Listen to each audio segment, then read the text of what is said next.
How do you succeed in your first year in a tenure track position? Today I'm interviewing Dr. Gabe Swarts, who's going to give us 4 tips that he used not just to survive, but to thrive in his first year on the tenure track. That's coming up in this video. All right, welcome everyone. Today I am here with Dr. Gabe Swarts, and Gabe has finished his first year as a tenure track professor. Woo! Congratulations. You made it. You made it. It's a huge accomplishment.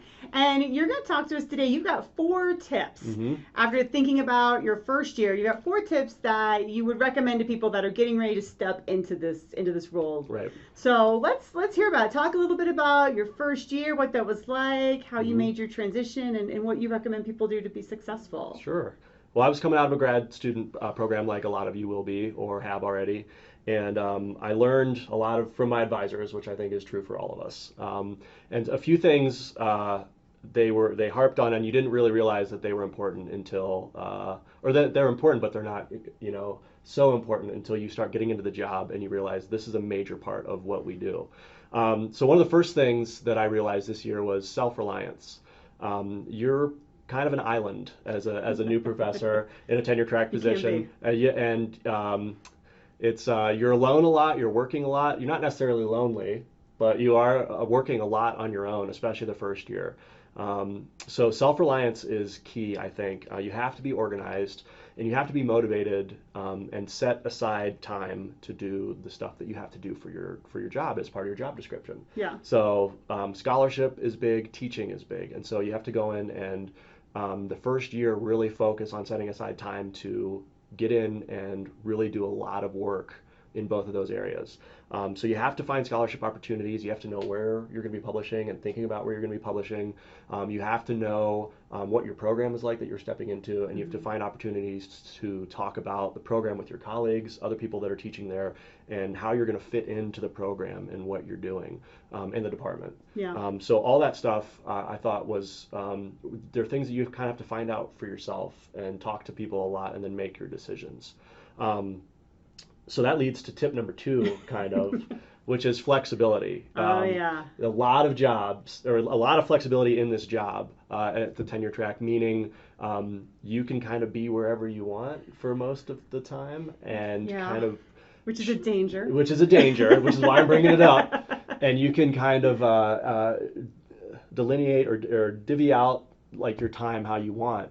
But your job description has these percentages. So, whatever percent of teaching, scholarship, service. So you have to kind of mirror that sort of approach in your work. Can I ask you something? Yeah, so, sure. That's one of the things I think a lot of people have problems with, is they know when they have to teach their class, so they show up for that. Right. And they know when they have to go for meetings, so they show up for that. But in between, there's a lot of nebulous, like what appears to be flex time. And it's actually how I've seen people not get tenure. Right. Because they go, oh, I can go to the movies at 2 p.m. on a Tuesday, and they do, and they do it a lot, and then they don't get tenure. And so I don't know what you did, but I know I found it helpful to keep a very traditional work schedule. Some kind of an 8-hour day. I knew when I was starting, I knew when I was finishing, and I knew what I was doing with those hours. Yep. Like, is that how you sort of responded to that? What did you do? Yeah, I did almost the exact same thing. Okay. I'm coming from teaching in public schools for 10 years. So I'm used to this like 7 a.m., 8 a.m. to 3 or 4. So every day I'm in the office 8 to 4, basically. Me too. Some days I'll show up at 8:15 or 8:30. Some days I'll leave at 3:30, depending on what I have going on. But I did almost the exact same. I had almost the exact same response to that, because it is so flexible that you have to just set aside chunks of time. Yeah. And so writing for me is every day 8 to 11 a.m. And I typically, by every day, I mean like that was me too. 3 or 4 times a week, yeah, right? that was exactly what I did. Yeah. And so it's not every day, but those are the days that I really, and it's Monday, Wednesday, Friday a lot for me based on my course schedule. Yeah. And then you take a break for lunch. You can talk with colleagues, network, answer emails, all that kind of stuff. But you have to be very, and someone said this to me right away when I got hired here, you have to be very guarded with your time. Yeah. And one of our colleagues who is a full professor who has had an amazing career and is a wonderful guy, we're talking about this exact topic, and he said, being a professor is great. You can choose whatever 70 hours a week you want to work. So it's a ton of work, and you can do it whenever you want, Saturdays, Sundays, which we've talked about, being in on a Sunday morning at 8, and it just kind of the self-reliance, the first tip, and the second tip is flexibility. Those two things are really important and balance is a word I hear a lot, but those two things are really important as far as things that I noticed right away in the job. Cool. So the third thing is and they all relate. So they're not separate tips at all. They all relate. Is organization and communication. And so this can apply to writing, like we were talking about, by having your specific writing time. But I found that communication is incredibly important, and it's email 99.999% of the time. It could be a phone call, it could be in person for meetings or appointments or what have you. But answering your emails and wading through the 35 or 40 when you wake up every day. You may have even more than that, depending on the stage in your career. It depends. I'll typically wake up to 35 or 40. 5 to 10 of them are pressing that have to be answered and dealt with, and you start to like rank your emails as you get them and say like, okay, I'm going to put that one off until later. But organization, your calendar is huge. Google Calendar, or Microsoft, or whatever you want to use. It doesn't matter. You have, as soon as you get an email that says, hey, we need you here, it's got to go right into the calendar. And I was lucky enough that I had a year as a grad student that I got to teach in the program and basically function as a lecturer and instructor of record. And I kind of learned the trials and errors in that year. So when I got here, I had a pretty good system set up where I kind of knew exactly when to do it, how to enter things, what color coding to use, which I don't know if you use your color coding. I don't use color coding. I'm kind of a nerd in that way. But I color code like College of Ed stuff, student appointments, etc. And I'll try to like have those coded properly and all that kind of stuff. So I like to write out, and I've always been this way. I like to write out like from, like you said, 8 to 11 writing. And even within that, I might say 8 to 9:30 is on this specific thing. 9:30 to 11 or whatever is on this. Like I might even break it down into 2 things that I might be working on, and then I will write out like in the half hour, hour, whatever increments, what it is that I'm doing until it's time to go home that day. And then when I go home that day, I will write out. I will make sure I know what I'm doing when I walk in the door the next day. I don't ever walk in the door the next day and not know what I'm doing. I know exactly what I'm doing, because otherwise you waste time. Yeah, I don't want to wake up in the morning and check my calendar and then have to like figure it out. I always check the night before, which I think that's a great tip. Is just so that you kind of know like the next day where you need to be when, and then kind of visualize your day as you do it. And it is, I will say, back to the organization part. There are, in any given day, 10 to 12 places or people you need to see. And that can be like very disorienting, I think, especially in the first few months as a new hire. And it's, luckily in the fall here, I was teaching, I was on campus a lot. I had a pretty set schedule, but I still, on the days when I wasn't teaching, Monday, Wednesday, Friday, I had my writing, and then after 11, I would be all over the place. And in the spring, we travel to see student teachers. I travel to see student teachers. And so that was absolute chaos. So I had to have the calendar set up and ready to go. I think one thing, because I switched jobs. This is my first year here. I'm not an assistant professor, but this year for me was chaotic by my standards, and I let that be okay. So I think as an assistant professor, obviously you have the pressure of the tenure clock. So it's different. I don't have that pressure, but I think it's okay to be a little chaotic, to understand that the first year might be a little chaotic, as long as you start thinking about what are the procedures and processes that I need to have in place to calm everything down and get it under control. Because I know that going forward now, like next year won't be as chaotic as this year. So it's not just freewheeling everywhere, but there's going to be stuff that's new. Like you're traveling all over the place. How do you handle that in relation to your writing? You kind of have to get through that, I think, to figure it out. So I think the first year that's okay, but if it's like that consistently, then that's a problem. People will notice. People will notice when you consistently miss meetings or appointments or whatever because you haven't thought about it. Or even deadlines, if you're applying for funding or something, you could do the application and get the letters and everything, and if you somehow miss the deadline, that's it. That's Too bad for you. And I've been lucky in a couple times where I was like, oh wait, I think I have something due. And I had forgot to put the deadline in or whatever, and I realized it and I got it done. but that's a lesson. And then, now I have, journal submission deadlines, chapter deadlines that I have, because those can be a year and a half out from publication. And so you have to be really on top of editing deadlines.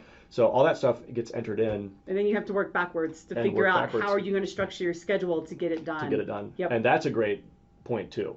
If you have scholarship that's due at specific times and it's not rolling submissions, you have to be very careful to work backward design and say, I need to be at this point here for editing or to get my chapter submitted or whatever. And you have to really block out time to get it randomly, basically, but to know yourself enough, which maybe gets back to tip 1, self-reliance, to know yourself enough to know what you need to do to finish that publication. And we all work differently. Some of us work under pressure. Some of us like to have it done way ahead of time and then think about it, right? So I don't work well under pressure. Yeah, see, I do. I like I'll have 2 weeks to go and I'll have most of it done, but I'll just start writing it because I'll be able to go back and ruminate. So. I think that is horrible. Yeah. And I would be the opposite. I would be done. I'd be like, it's due in 2 weeks and I am done. You're done. I'm done and I feel good. Yep. All right. So what's your fourth tip for us? So the fourth tip is collegiality. Okay. So one of the things that when I came in, if you get a new job and they've hired you and you want to work there, there's already been some sort of realization that there's a cultural fit there or a community fit, and that they value what you're going to bring, not only in scholarship and teaching, but hopefully as a person. And I feel incredibly lucky because I'm at a place where that became very true.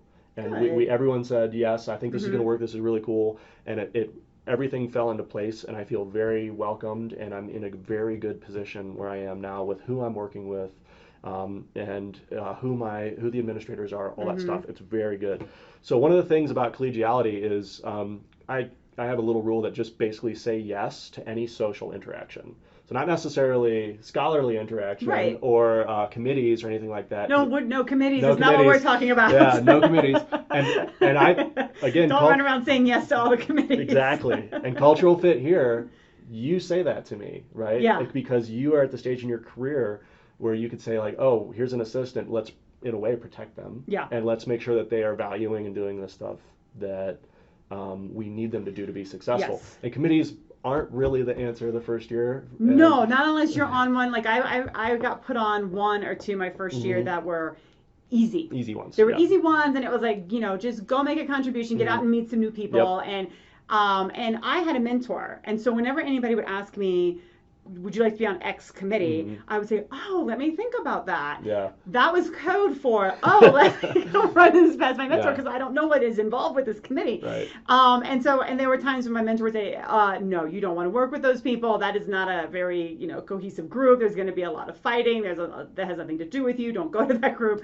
And then, there were some that's like, this is very easy. This is not hard. This is only going to meet 4 times. This is 4 hours out of the whole year, once a quarter, 1 hour, do this. Right. So I think running that by someone. Absolutely. Because you want to be involved. You don't want to not be involved. And you're probably on something, I'm guessing. But you don't want to be overextended. And the way that I managed that was to just say, oh, thank you so much. I'll get back to you. And then I ran and asked somebody who knew more than me. Yeah, and it could be the person next to you in the office next door if you don't have a formal mentoring program at your school. But I think that's very true. And I got on a curriculum committee, which only met for 3 days. And it was over winter break, and food was provided, and they had prizes. Give you a stipend? And no stipend, but we got door prizes. And I got chocolate. I don't care. And I love chocolate. I don't care. Chocolate was really good. A stipend. And that's another thing. A lot of them come with stipends, so that's definitely something you could use to weigh your ability to say yes or no. But you're talking about when somebody says, "Hey, Gabe, let's go to lunch." Yeah. Say yes. And you're the new hire, and people want to get to know you, and they're going to invite you to a lot of social things, and it could be lunch, it could be a weekly dinner that maybe 5 or 6 of the faculty get together, at a restaurant, and it could even just simply is playing racquetball or going and playing basketball or whatever you do, to do that with somebody that when you find some common interests. There are like I work out at the gym on campus here. Mm-hmm. The same professor that gave me the 70 hours a week advice, he plays basketball religiously 3 days a week. Okay. So I played in high school, and he invited me, and I went and played with him, and that's how we got to know each other. And the first 2 months of school, I did it once a week in the middle of the day, and I would play with him and his crew. And so we got to know each other better that way. Another one plays guitar, and we talk guitar stuff because I play guitar, and we really have bonded over that. And I went to his house and checked out his guitar collection, and we like jammed around and hung out for a while. Cool. And so just little stuff like that. Say yes, and it's all about get to knowing, but eventually you start having conversations that may impact your scholarship or the committees that get you're some going to be insider on. information. Exactly. Mm-hmm. And if you can interact with your colleagues and administrators like that, the fit becomes more apparent, I think, as you get to work with them. And so when they are looking at you, your first year, you don't have a lot of scholarship out, especially if you just defended your dissertation.